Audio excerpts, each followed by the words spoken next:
Hiroshima, August 6, 1945. For any real appreciation of the destruction involved here, we must have some idea of what originally existed as the target.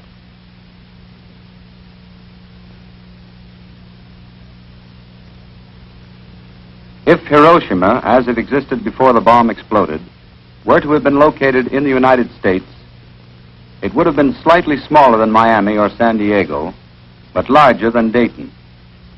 It would have contained about as many people as Wyoming. With its population of 245,000, Hiroshima was the seventh largest city in Japan. Hiroshima was built on flat terrain, except for a single low hill in the eastern part of the city. The fan-shaped delta of the Ota River provided natural fire breaks, sufficient to prevent the spread of fire of any normal incendiary attack. In addition, 7% of the city's residential units had been torn down to make supplementary fire breaks. Residential units in general were of wooden construction, like these in Kyoto, about half being 1 story and the remainder 1.5 to 2 stories high. Scattered throughout the city were a few brick wall-bearing buildings similar to those found in America. Of the reinforced concrete buildings, some were of poor construction by American standards.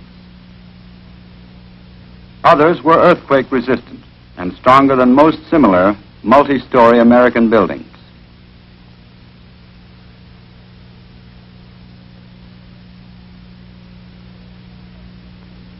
Structural steel was chiefly reserved for industrial plants.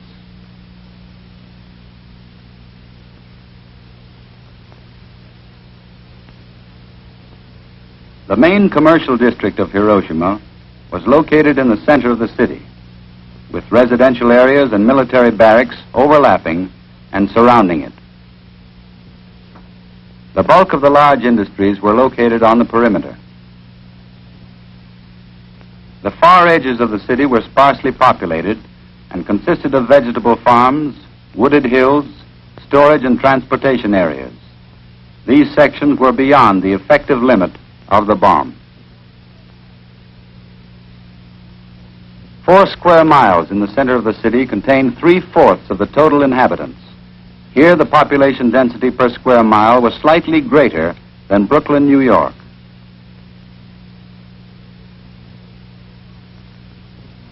Living conditions in Hiroshima were comparable to these seen in Kyoto.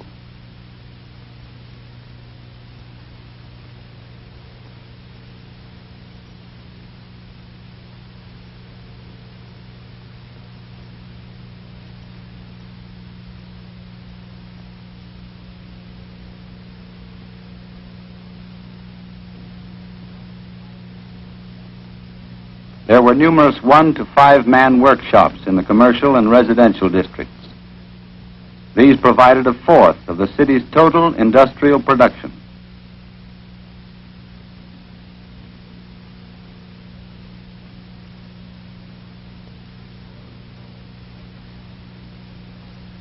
However, the bulk of Hiroshima's output came from large plants like these, which were located in the outskirts of the city.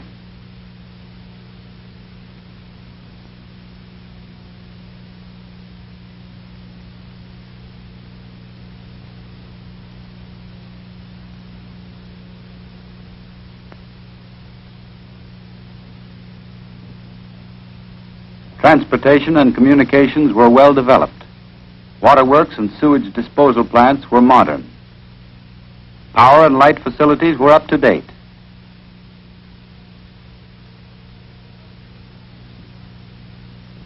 Hospitals were well equipped.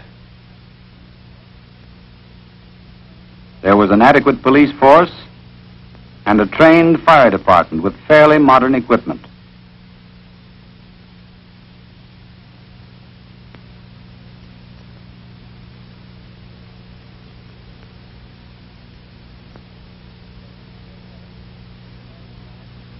These, then, were the elements which characterized Hiroshima on the morning of August 6, 1945. It is important to keep them in mind in order to effectively appraise what came after. This is what happened.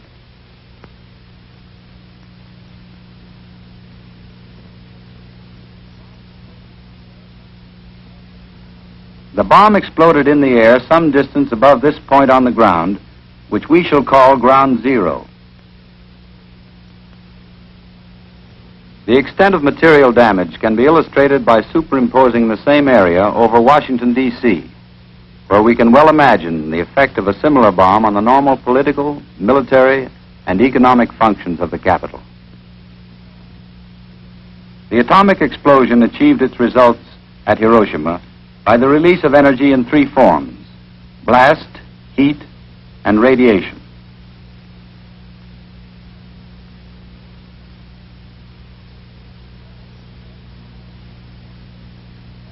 Blast, as from a high explosive bomb, caused severe damage over the entire area within a radius of 1.5 miles of Ground Zero.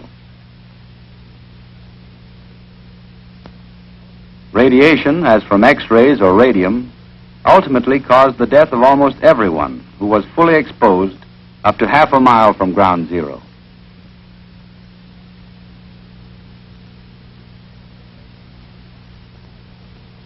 Heat, liberated in one blinding flash by the explosion, caused flash burns and may have ignited isolated fires as far as 1 mile from Zero. Blistering of roof tile occurred up to 4,000 feet. But the majority of initial fires in buildings originated from secondary sources, such as short circuits and kitchen charcoal fires when buildings were collapsed by blast. These hundreds of fires burning simultaneously resulted in a firestorm, the combined heat of the multiple conflagrations eventually drawing air into the vortex at a velocity of 30 to 40 miles an hour.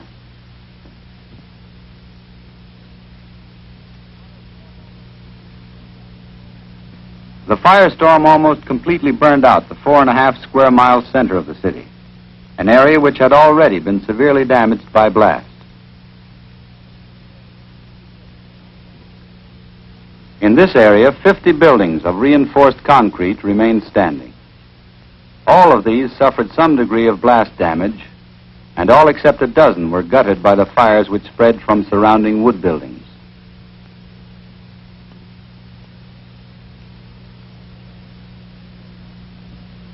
Severe blast damage to one-story light steel frame buildings was extensive over an area of 3.5 square miles, the damage extending on an average of slightly over 1 mile from Ground Zero.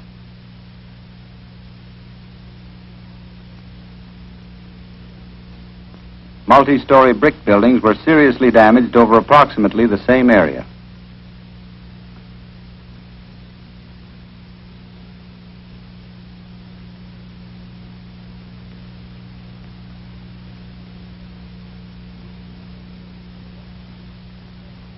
Wood domestic buildings were wrecked within a 6 square mile area, up to 1.5 miles from Ground Zero.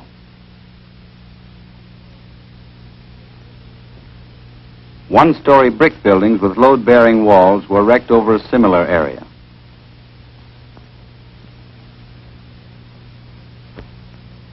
Damage to machinery depended upon the construction of the buildings in which it was housed. In wood frame buildings, 95% of the equipment was rendered unusable, mostly by fire and debris. On the other hand, in reinforced concrete buildings, only 25 to 30% was seriously affected.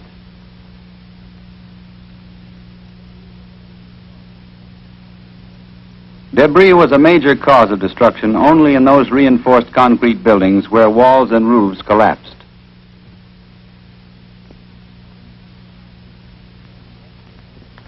Of the machines housed in steel frame industrial buildings, about 5% suffered damage primarily caused by the movement of structures, which crushed or overturned adjacent equipment.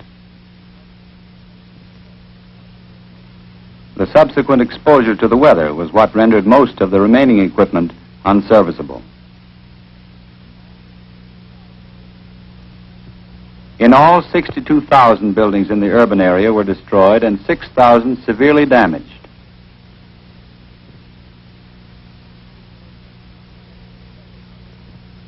Street pavements were not directly affected by the bomb, but the thoroughfares themselves were unnegotiable because of enormous amounts of debris.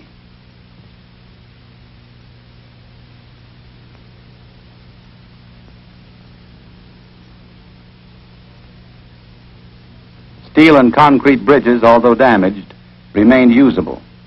Wooden bridges were destroyed by fire. Transportation facilities were almost completely paralyzed. Automobiles, buses, and bus terminals were extensively damaged by blast and fire.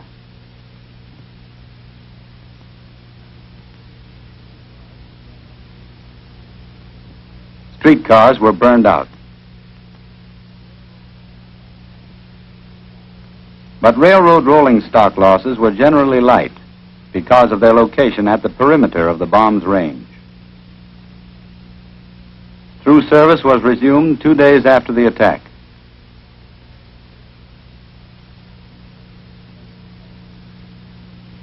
Communications, such as the telephone system, were 80% knocked out. Service was not restored for 10 days.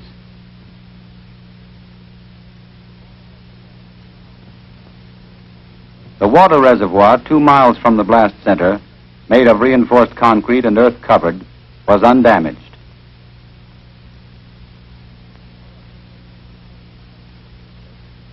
However, 70,000 pipe connection breaks in buildings and dwellings resulted from blast and fire.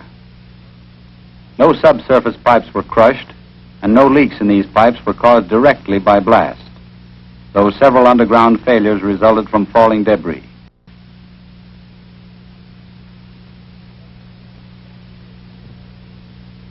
Pressure in the city dropped to zero because of the connection breaks and the damaged domains where they crossed damaged bridges. 6 sewer pumping stations were rendered inoperable by fire and blast. The electric power transmission and distribution system in the center of the city was wrecked. Only power equipment of rugged construction, such as transformers, resisted blast and heat within the devastated areas. Instruments were demolished beyond repair. Switches, switchyard insulators, cables, and copper buswork were ruined. And yet electric power from the general network was available in most of the surviving parts of the city within 24 hours. The gas supply failed as a result of severe damage to gas holders up to 1¼ miles from ground zero. Medical facilities were virtually wiped out. All but 3 of the 45 civilian hospitals were at least temporarily neutralized. The casualty rate of occupants of hospitals within 3,000 feet of ground zero was practically 100%. In many cases, basic structures remained intact, but falling plaster, fire, and flying glass caused the casualties. 90% of the 200 doctors in the city were killed or injured. 1,600 out of 1,700 nurses were killed or injured. Firefighting and rescue units like these were stripped of personnel and equipment. It is unlikely that any municipal fire department in the world could have prevented the firestorm at Hiroshima. The immediate effect of the annihilation of Hiroshima among the survivors was uncontrolled terror accompanied by hysterical activity or flight from the city for shelter and food. Within a few days, however, people had started their return, and the task of reconstruction began. Each family had to do what it could, as there was no organized plan for rehabilitation.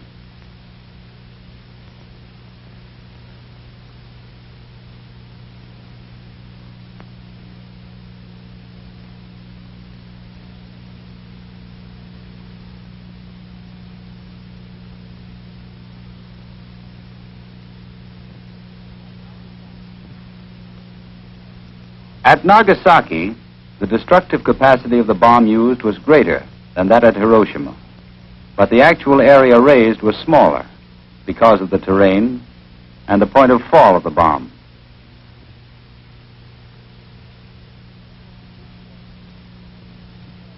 The area completely devastated was less than 2 square miles compared to Hiroshima's 4.5 square miles.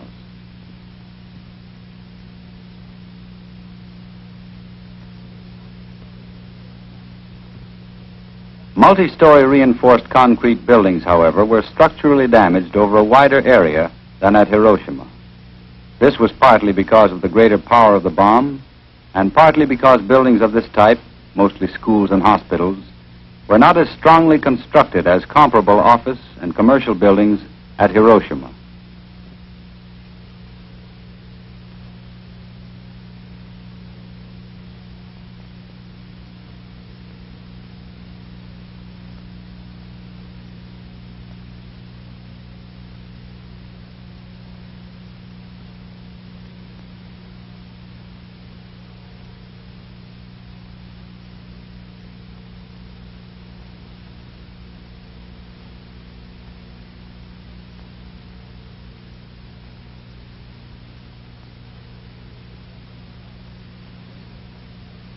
Destruction to factories was greater at Nagasaki because of the city's position as an armament center and because of the location of these plants nearer the blast center.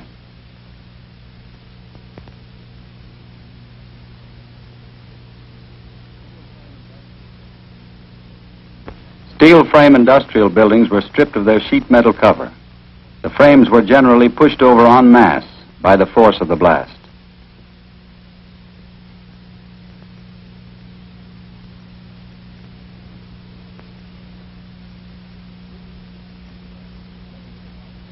The 3 Mitsubishi firms, together with the dockyards, were responsible for 90% of the industrial output of the city. They were all hard hit. The steel works would have required a year to get back into substantial production.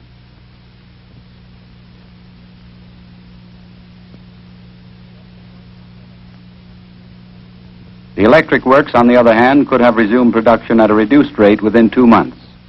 It could have reached capacity within 6.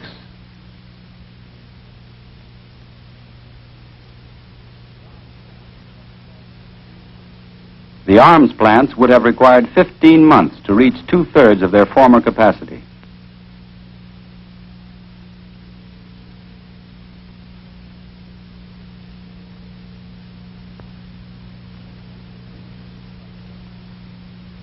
Transportation, too, suffered heavily. There were only 3 survivors out of 115 employees of the streetcar company. Even after 2 months, there were no cars running. The railroad was also severely crippled. Wood ties were fired up to 7,000 feet. Rails buckled and bridges were damaged. Stations were completely destroyed. The electric power transmission and distribution systems were wrecked.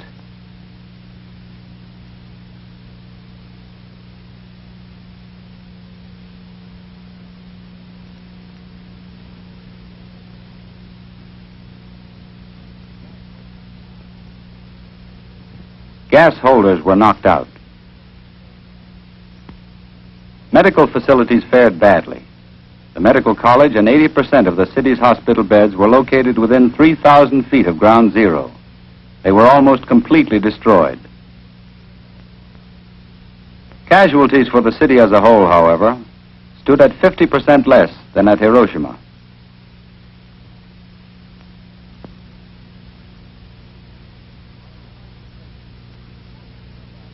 While the conflagration with its uniformly burnt-out area was the most evident characteristic at Hiroshima, at Nagasaki the blast effects, with their resemblance to the aftermath of a hurricane, were most striking.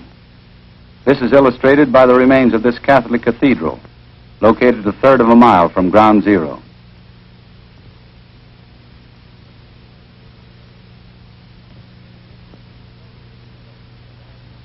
The difference in the totals of destruction to lives and property between the 2 cities suggests the importance of the special circumstances of their layout and construction.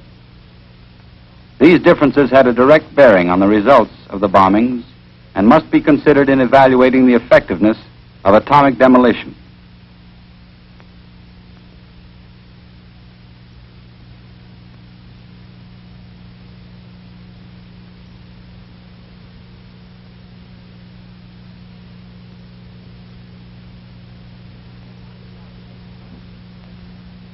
Had Nagasaki been flat, and had it been completely built up with no water, wooded areas, or intervening hills, the damage area would have been considerably greater than at Hiroshima. We have seen what took place at Hiroshima and Nagasaki.